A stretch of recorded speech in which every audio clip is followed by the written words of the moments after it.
Assalamualaikum warahmatullahi wabarakatuh. Selamat pagi anak-anak ibu semuanya. Kita mulai pembelajaran hari ini ya. Kemarin sudah ibu jelaskan mengenai karya ilmiah itu apa, kemudian juga strukturnya. Hari ini kita mulai ya nak, cara penulisan karya ilmiah. Baiklah anak-anak ibu, di dalam membuat esai yang baik itu, pertama kalian harus menentukan dulu temanya, kemudian melakukan riset dan juga membuat outline. Jadi setelah kalian sudah menentukan tema, melakukan riset dan membuat outline, kalian sudah langsung bisa menyusun dan menulis esai dengan baik dan benar. Jadi cara membuat esai yang baik dan benar itu pertama, pikirkan dan tentukan tema atau topik yang akan kalian buat ke dalam esai. Jadi anak-anak ibu semuanya, kalian tentukan dululah tema ataupun topik yang akan kalian buat. Setelah kalian sudah menemukan tema maupun topiknya, barulah kalian melakukan riset. Jadi di sini riset yang kalian lakukan itu bisa melalui buku, internet, jurnal, arsip, koran, atau bahkan kalian bisa langsung terjun ke tengah masyarakat untuk mendapatkan hasil yang sesuai. Kemudian setelah kalian sudah melakukan riset di sini kalian merancang outline-nya.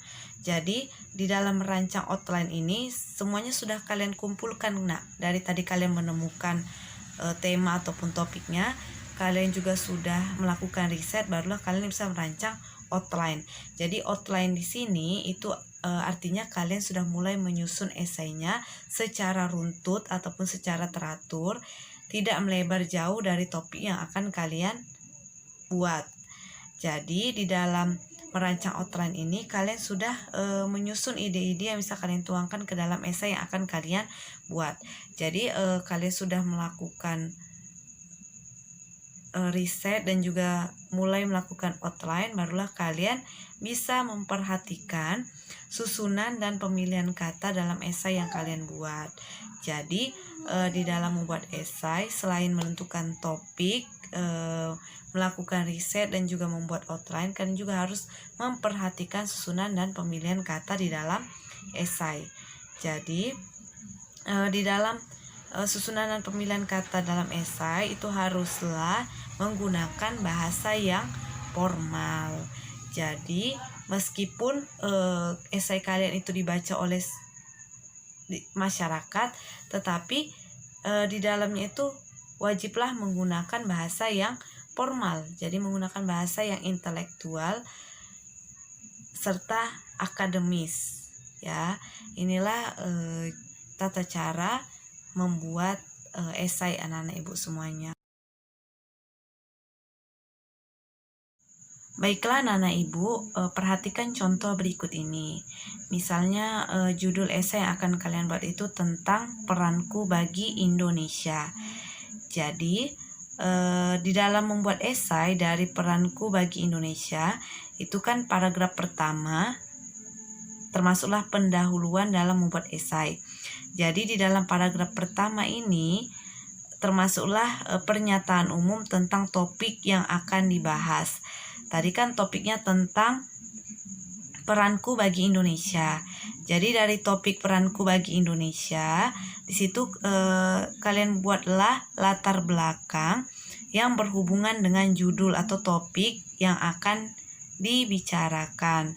Jadi di awal membuat esai ini kalau bisa menggunakan kalimat yang menarik sehingga si pembaca pun tertarik dengan tulisan kalian. Jadi kalau misalnya peranku bagi Indonesia, kalian buatlah di awal penulisan esai itu menggunakan pernyataan umum ataupun latar belakang yang menarik.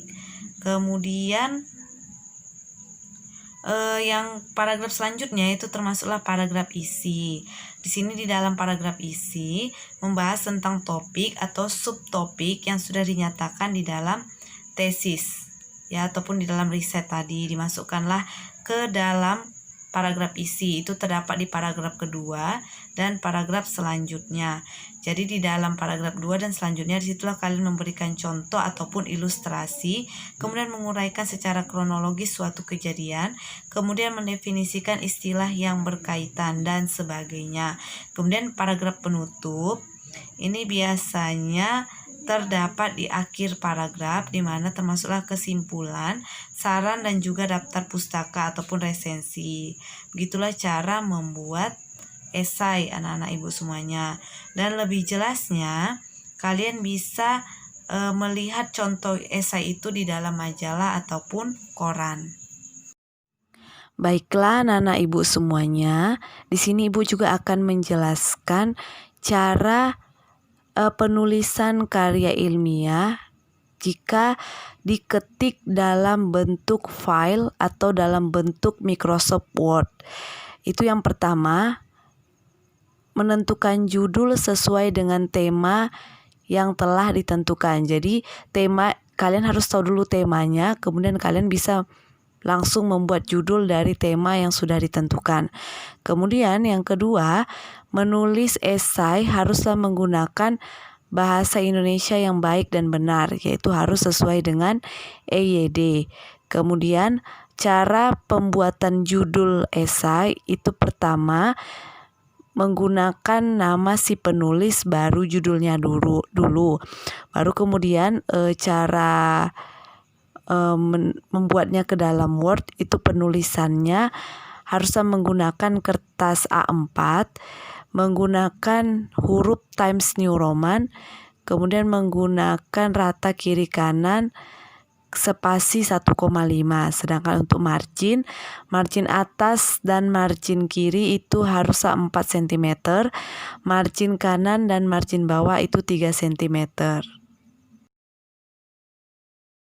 Demikianlah video pembelajaran kita pada hari ini. Semoga bermanfaat bagi kalian semua. Ibu ucapkan terima kasih. Tetap menjalankan protokol kesehatan dan tetap semangat mengikuti pembelajaran meskipun dari rumah. Ibu sudahi dengan wassalamualaikum warahmatullahi wabarakatuh. Selamat